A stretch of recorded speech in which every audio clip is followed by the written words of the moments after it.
Pemirsa, berita Banjarmasin kembali hadir menjumpai Anda. Bersama saya Zaldi Ariandi. Sejumlah berita aktual dan beberapa informasi menarik lainnya telah kami siapkan untuk Anda. Berikut berita utama hari ini.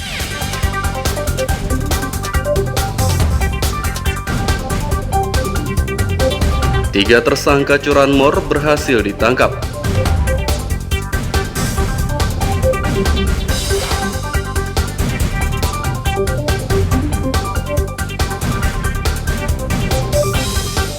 Diduga mengintimidasi petani, Kejari Batola di demo massa.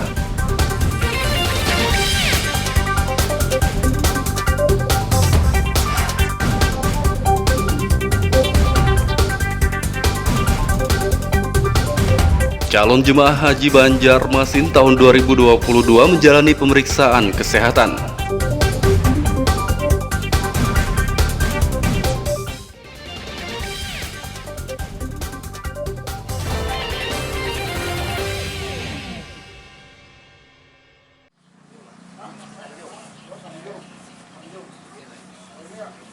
Tiga tersangka curanmor yang meresahkan warga di Kecamatan Banjarmasin Selatan berhasil ditangkap. Tiga tersangka masing-masing berinisial RE, RU, dan RI. Ketiganya ditangkap di lokasi dan waktu yang berbeda-beda. Dari para tersangka ini, petugas menyita barang bukti satu motor Matic bernomor polisi DA6128 CPU. Modus yang digunakan tersangka saat mencuri yakni memanfaatkan kelengahan pemilik motor. Adalah pelaku pencurian kendaraan bermotor yang selama ini memang meresahkan di wilayah Banjarmasin Selatan. Ada keterkaitankah antara ketiganya nih, Dan?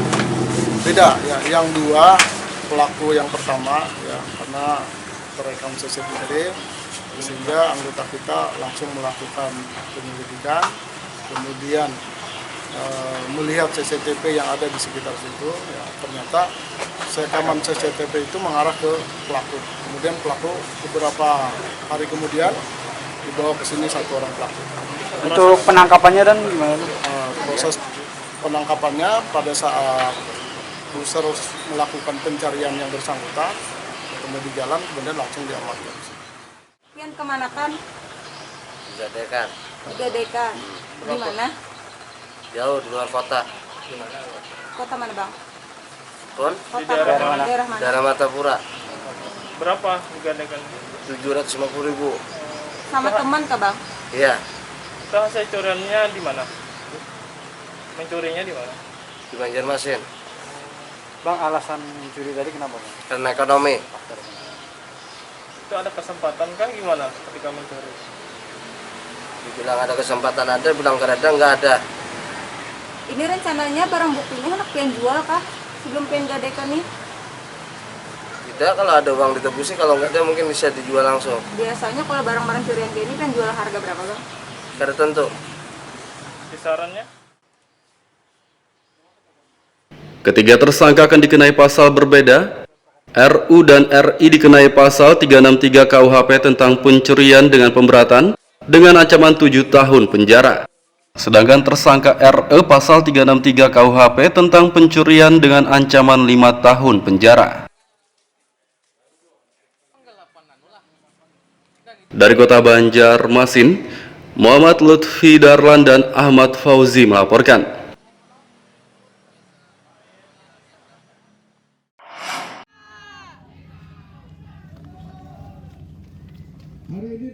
Kejaksaan Negeri Kejari Kabupaten Batola di demo massa gabungan LSM dan petani plasma kelapa sawit Rabu siang.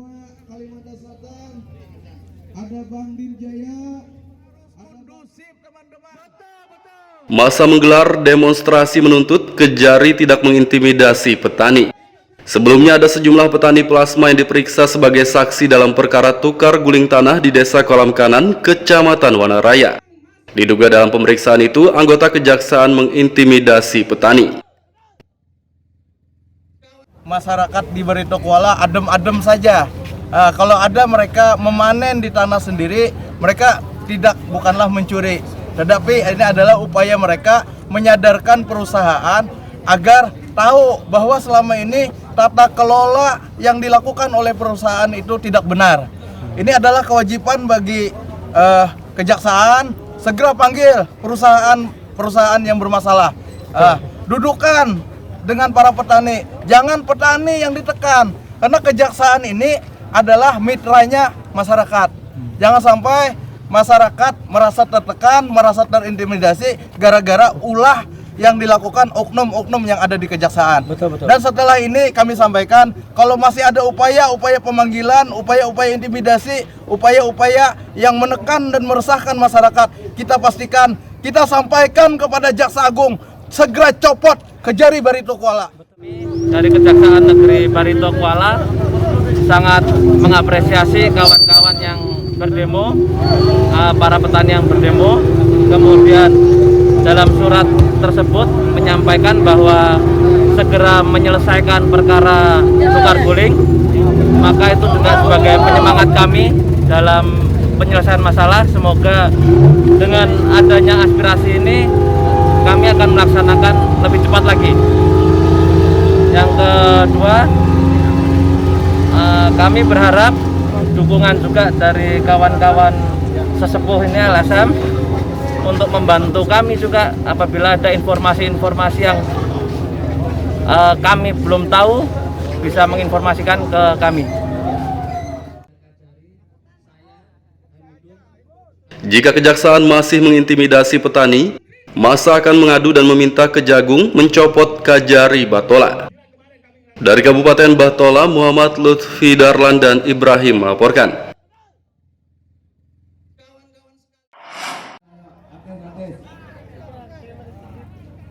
Masa gabungan petani dengan LSM Rabu siang menggelar demonstrasi di depan gedung DPRD Kabupaten Batola. Mereka menuntut legislator turun tangan menyelesaikan polemik plasma sawit di sejumlah kecamatan yang tak kunjung selesai selama bertahun-tahun. Menurut mereka, perusahaan PT Agri Bumi Sentosa yang mengelola plasma tidak transparan dan tidak jelas dalam pembagian hasil perkebunan. Mereka berharap wakil rakyat menindak tegas perusahaan tersebut dengan mencabut izinnya. Bahwa perusahaan yang punya IUP atau IUB di Kabupaten Barito Kuala tidak melaksanakan 20% kewajibannya tata kelola plasma dengan baik, maka kami minta pemerintah daerah direkomendasikan untuk dicabut izinnya. Karena bentuk investasi perusahaan yang seharusnya menyejahterakan masyarakat, tetapi justru sebaliknya menyengsarakan masyarakat. Hasil audiensi tadi ada usulan, ada semacam solusi dari salah satu anggota dewan, bagaimana tanggapannya? Justru kalau dari kalimat-kalimat yang lain sifatnya datar, tetapi justru kalimat yang terakhir dari salah satu dewan tadi, justru itu kalimat yang kami inginkan, bahwa ada keberanian dewan, ada ketegasan dewan berdasarkan hukum dan potensinya, dia itu melakukan tindakan tegas terhadap siapa-siapa yang artinya berbuat tidak baik di wilayah tertentu. Dan ini terkait permasalahan ini, kita akan melaksanakan beberapa tahapan dan planning bahwa permasalahan ini cukup besar dan tentu akan kita lihat dari hulunya, perusahaannya dulu. Kita akan kembali berorientasi terhadap perusahaan yang melakukan perkebunan kelapa sawit dan akan berhubungan dengan stakeholder OPD yang terkait, yaitu pemerintah daerah ataupun dinas perkebunan, untuk membicarakan hal-hal yang permasalahan yang terjadi ini. Dan kita pada prinsipnya mendukung keinginan masyarakat bahwa penyelesaian permasalahan ini agar secepatnya ditindaklanjuti. Dan kita juga akan meminta sikap perusahaan, bagaimana sikap mereka terhadap permasalahan yang ada, yang dihadapi oleh masyarakat kita. DPRD berjanji akan menindaklanjuti masalah ini dan segera berkoordinasi dengan Dinas Perkebunan serta perusahaan. Dari Kabupaten Batola, Muhammad Lutfi Darlan dan Ibrahim melaporkan.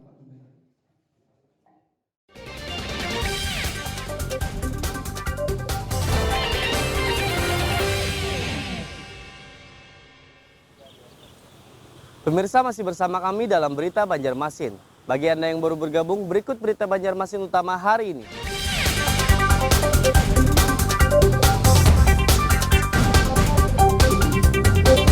Tiga tersangka curanmor berhasil ditangkap.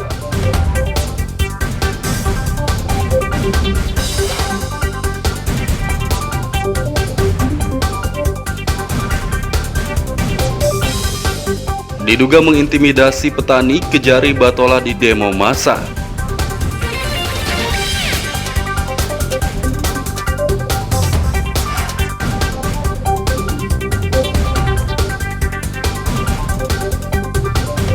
Calon jemaah haji Banjarmasin tahun 2022 menjalani pemeriksaan kesehatan.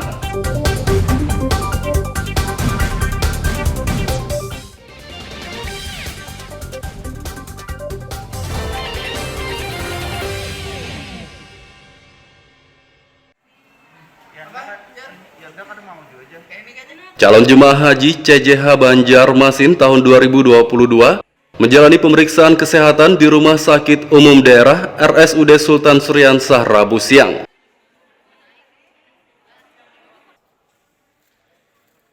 Kepala Dinas Kesehatan Ramadan mengatakan, pemeriksaan dibuka sejak tanggal 11 Mei lalu. Total ada 219 CJH yang diperiksa, namun pemeriksaan digelar secara bertahap untuk mencegah kerumunan.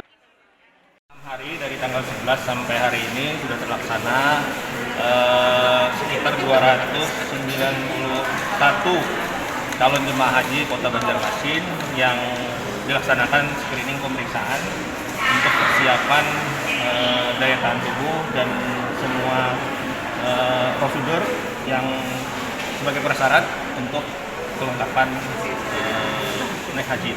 Tensinya rendah atau hasil laboratoriumnya kurang baik misalnya, ya kita rujuk dulu, dalam artian untuk ditangani dulu supaya bisa standar, bisa sesuai dengan yang persyaratan.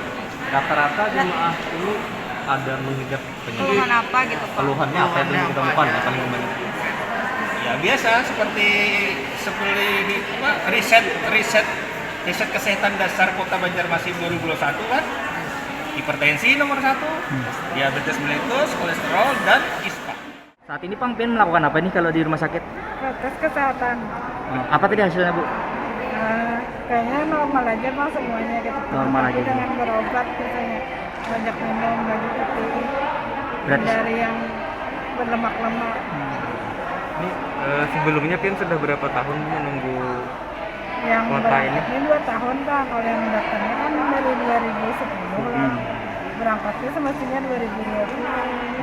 Kalau kan kemarin pandemi jadi tertunda lah. Direncanakan kapan berangkat ya Bu? Belum tahu lagi lah. Dari hasil pemeriksaan tidak ada CJH yang menderita penyakit parah. Sebagian hanya mengidap hipertensi, ISPA, dan diabetes. Dari Kota Banjarmasin, Muhammad Lutfi Darlan dan Hudael melaporkan.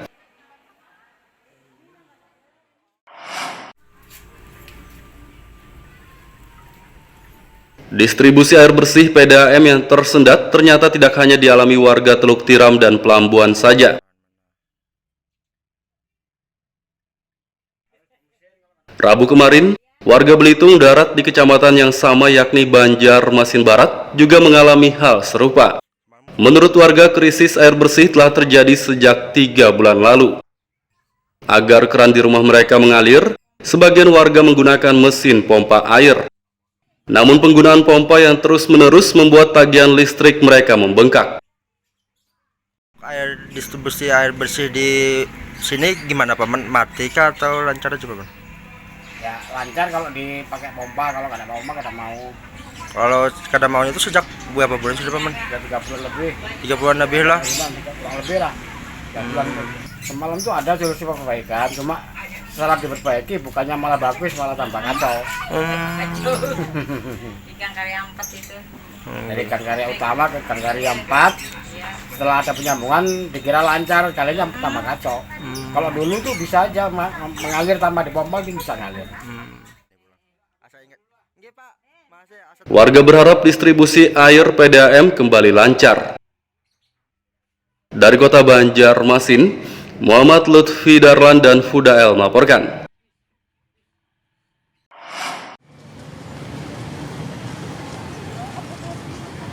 Presiden Joko Widodo Selasa lalu mengumumkan masyarakat boleh melepas masker di area terbuka yang tidak padat orang.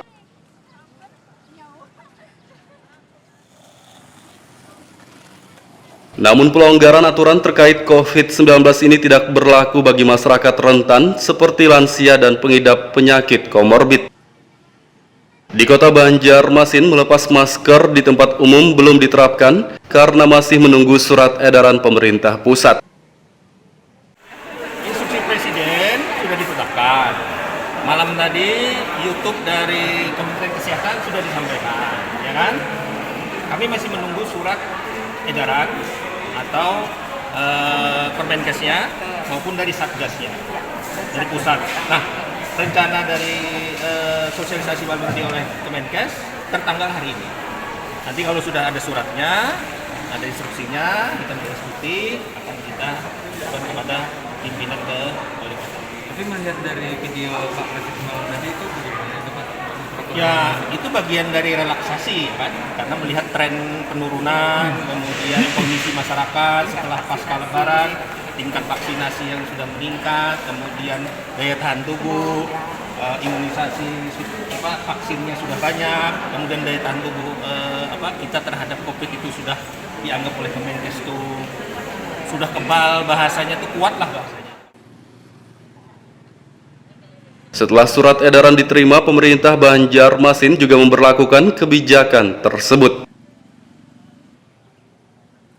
Dari Kota Banjarmasin, Muhammad Lutfi Darlan dan Hudael melaporkan.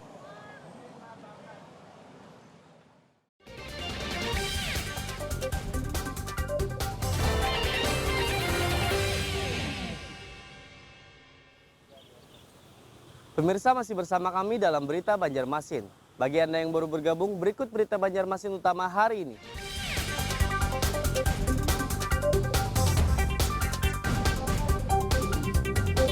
Tiga tersangka curanmor berhasil ditangkap.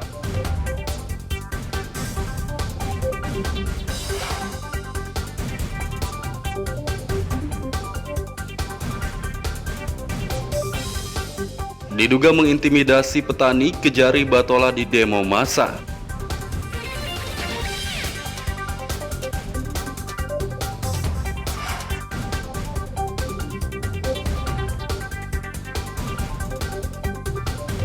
Calon jemaah haji Banjarmasin tahun 2022 menjalani pemeriksaan kesehatan.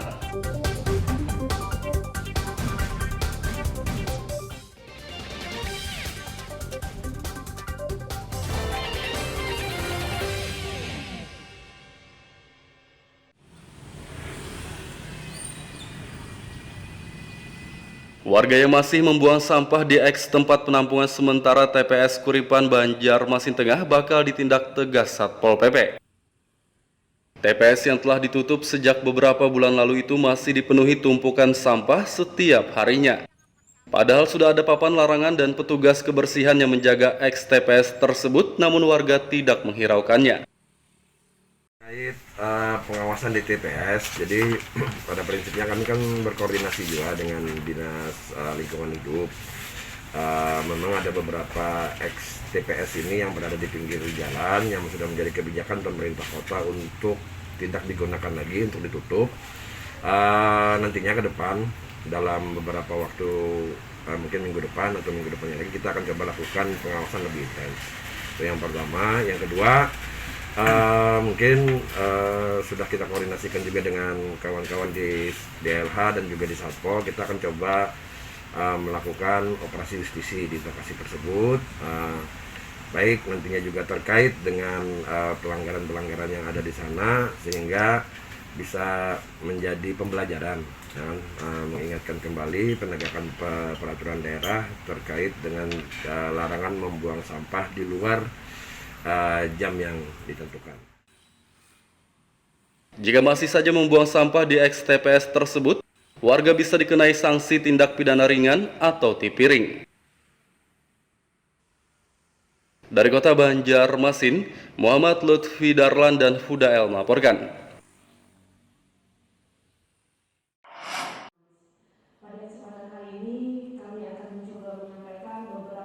Tempat pembuangan akhir TPA di seluruh kabupaten dan kota Kalimantan Selatan kelebihan beban. Kepala Dinas Lingkungan Hidup Hanifah Dwi Nirwana mengatakan, pengelolaan sampah dengan sistem terbuka seperti di TPA harus ditinggalkan. Selain karena sudah kelebihan beban, TPA juga berdampak buruk terhadap lingkungan. Open dumping ya jelas dong, gas metan yang dihasilkan ini sangat luar biasa, secara global juga akan mempengaruhi terhadap target-target kita di dalam NDC kita untuk pengurangan emisi karbon. Itu salah satunya. Belum lagi pencemaran air nanti kan kalau ngalir ke sungai atau pencemaran badan tanahnya itu sendiri, kemudian udara banyak sehingga tidak disarankan open dumping, itu tidak disarankan, dan itu sebenarnya udah harus segera kontroversi. Kami sudah akan bersurat kembali, kemarin sudah bersurat melalui surat, kalau nggak salah Bapak Gubernur sudah mengingatkan untuk pemerintah kabupaten segera melakukan pengelolaan sesuai dengan ketentuan untuk penanganan TPA-nya. Seluruh kabupaten dan kota di Kalsel diminta membenahi pengelolaan sampah agar tidak berdampak buruk terhadap lingkungan. Dari Kota Banjarmasin, Muhammad Lutfi Darlan melaporkan.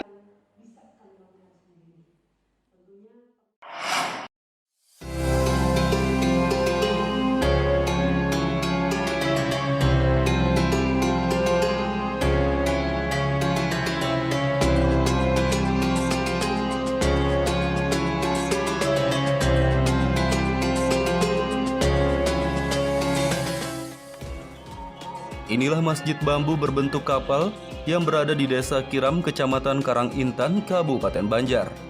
Masjid bernama Kiai Haji Abdul Qadir Hasan ini lebih dikenal dengan Masjid Bambu karena 90% bangunannya terbuat dari bambu.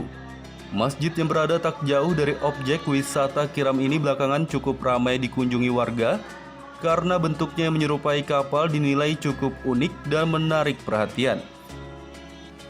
Masjid yang berdiri di lahan hibah masyarakat seluas 7.900 meter persegi ini dibangun oleh pemerintah Kalimantan Selatan pada pertengahan tahun 2020 dan baru selesai pada akhir Maret 2021 lalu.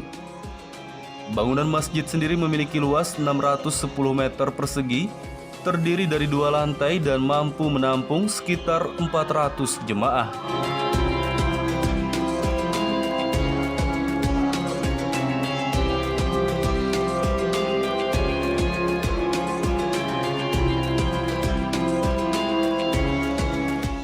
Masjid yang dibangun dengan biaya 11,9 miliar rupiah ini menggunakan bambu jenis apus dan petung yang didatangkan dari Pulau Jawa. Kedua jenis bambu itu bisa bertahan hingga 30 tahun jika dirawat dengan baik. Pengurus Masjid Bambu Haji Asmaniansah mengatakan, masjid ini dibangun berbentuk menyerupai kapal untuk melambangkan kekokohan seperti kokohnya kapal Nabi Nuh. Mengambil sejarah perahunya Nabi Nuh. Mungkin itu saja yang bisa kami jelaskan. Memang bentuknya seperti perahu ya Pak? Iya, sengaja bentuk perahu. Ada berapa lantai Pak Haji? Dan fungsinya apa aja? Masjid ini terdiri dari 2 lantai. Lantai pertama atau lantai dasar itu untuk tempat wudhu dan toilet, dan lantai atas itu untuk ruang masjid.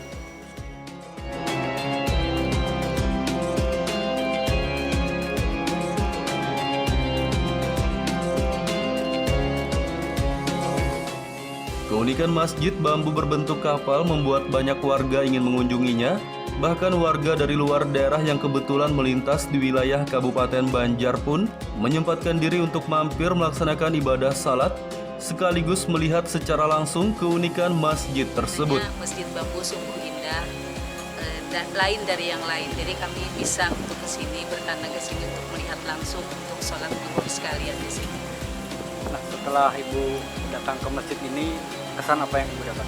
Kesannya sungguh baik sekali karena strukturnya terbuat dari bambu dan berbentuk seperti kapal dari luar. Jadi pas kami masuk sungguh baik sekali strukturnya, terbuat dari bambu, dan mudah-mudahan yang bikinnya terinspirasi mungkin dari kapal Nabi.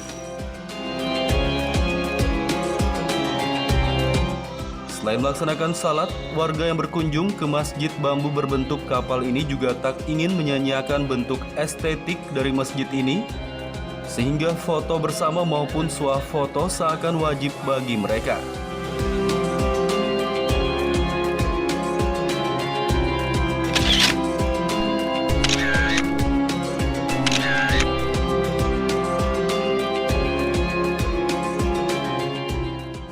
Masyarakat yang berkunjung ke masjid bambu ini diimbau menerapkan protokol kesehatan. Jangan sampai niat berwisata religi malah berujung tertular penyakit COVID-19.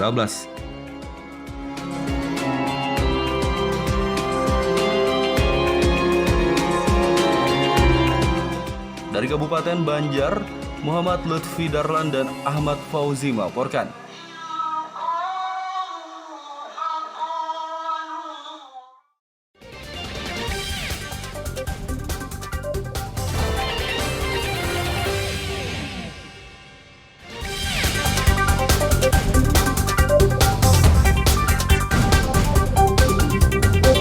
Tiga tersangka curanmor berhasil ditangkap.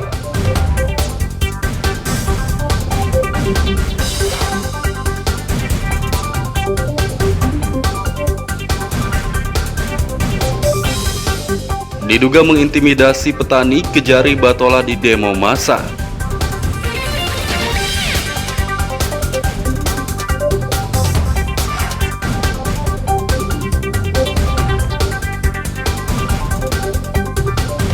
Calon jemaah haji Banjarmasin tahun 2022 menjalani pemeriksaan kesehatan.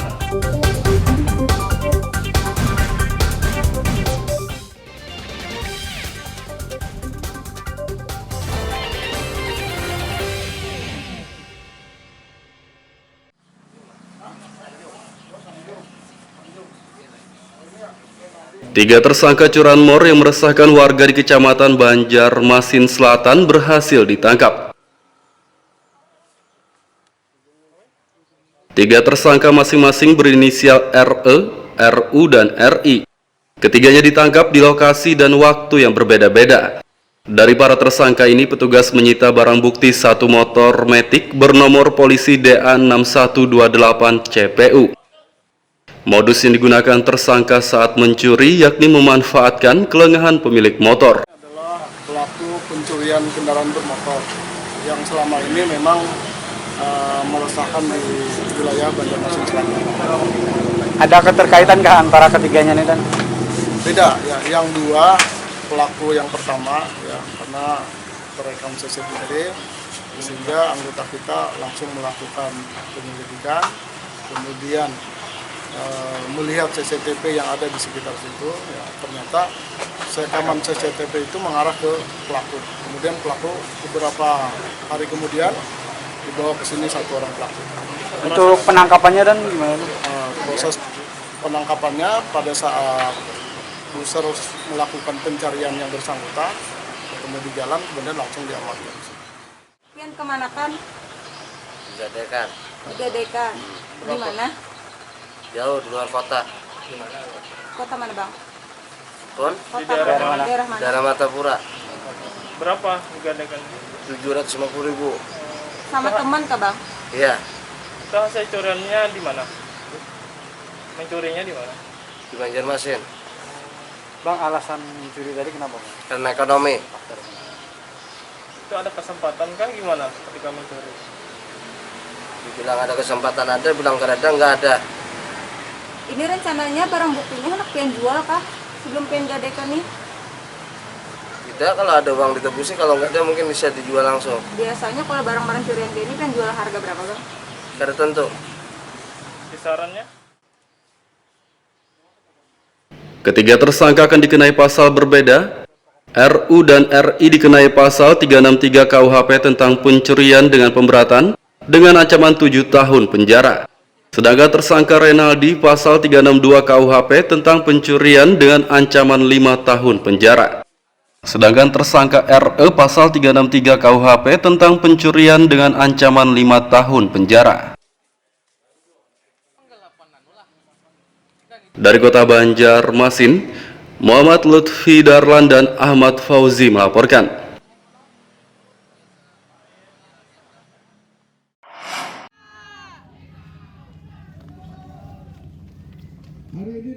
Kejaksaan Negeri Kejari Kabupaten Batola didemo massa gabungan LSM dan petani plasma kelapa sawit Rabu siang.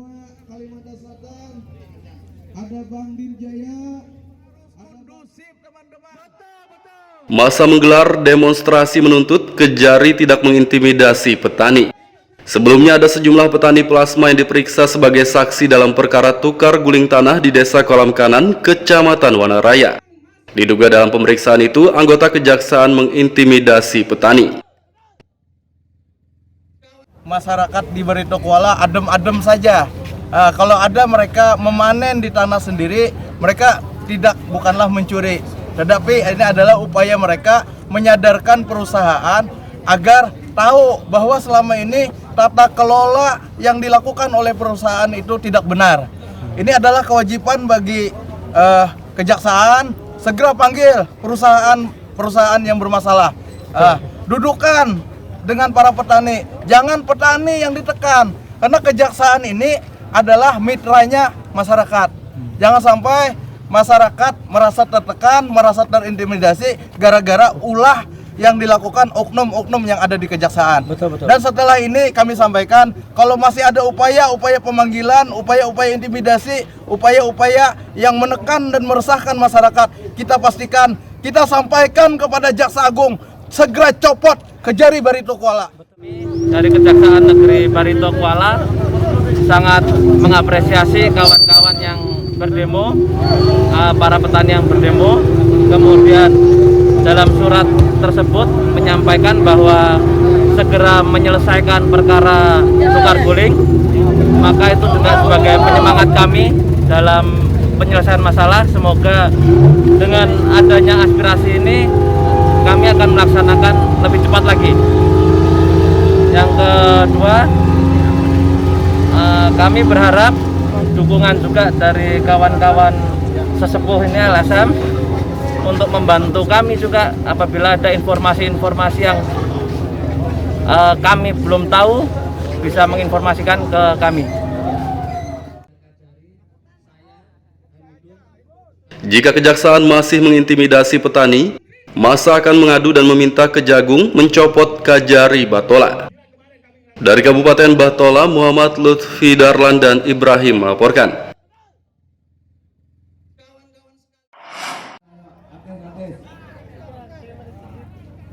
Massa gabungan petani dengan LSM Rabu siang menggelar demonstrasi di depan gedung DPRD Kabupaten Batola.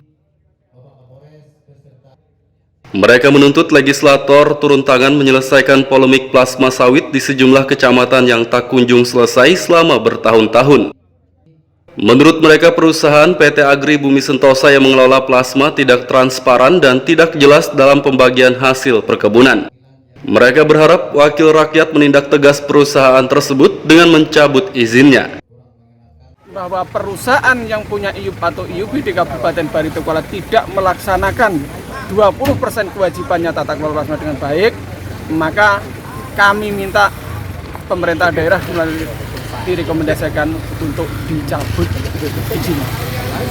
Karena bentuk investasi perusahaan yang seharusnya menyejahterakan masyarakat, tetapi justru sebaliknya menyengsarakan masyarakat. Hasil audiensi tadi ada usulan, ada semacam solusi dari salah satu anggota dewan, bagaimana tanggapannya? Justru kalau dari kalimat-kalimat yang lain sifatnya datar, tetapi justru kalimat yang terakhir dari salah satu dewan tadi, justru itu kalimat yang kami inginkan, bahwa ada keberanian dewan, ada ketegasan dewan berdasarkan hukum dan potensinya, dia itu melakukan tindakan tegas terhadap siapa-siapa yang artinya berbuat tidak baik di wilayah Batola. Dan ini terkait permasalahan ini, kita akan melaksanakan beberapa tahapan dan planning bahwa permasalahan ini cukup besar dan tentu akan kita lihat dari hulunya, perusahaannya dulu. Kita akan kembali berorientasi terhadap perusahaan yang melakukan perkebunan kelapa sawit dan akan berhubungan dengan stakeholder OPD yang terkait, yaitu pemerintah daerah ataupun dinas perkebunan untuk membicarakan hal-hal yang permasalahan yang terjadi ini. Dan kita pada prinsipnya mendukung keinginan masyarakat bahwa penyelesaian permasalahan ini agar secepatnya ditindaklanjuti. Dan kita juga akan meminta sikap perusahaan bagaimana sikap mereka terhadap permasalahan yang ada yang dihadapi oleh masyarakat kita. DPRD berjanji akan menindaklanjuti masalah ini dan segera berkoordinasi dengan Dinas Perkebunan serta perusahaan. Dari Kabupaten Batola, Muhammad Lutfi Darlan dan Ibrahim melaporkan. Pemirsa, informasi tadi sekaligus menutup perjumpaan kita kali ini. Saya Zaldi Ariandi beserta redaksi mengucapkan selamat beraktivitas, sampai jumpa.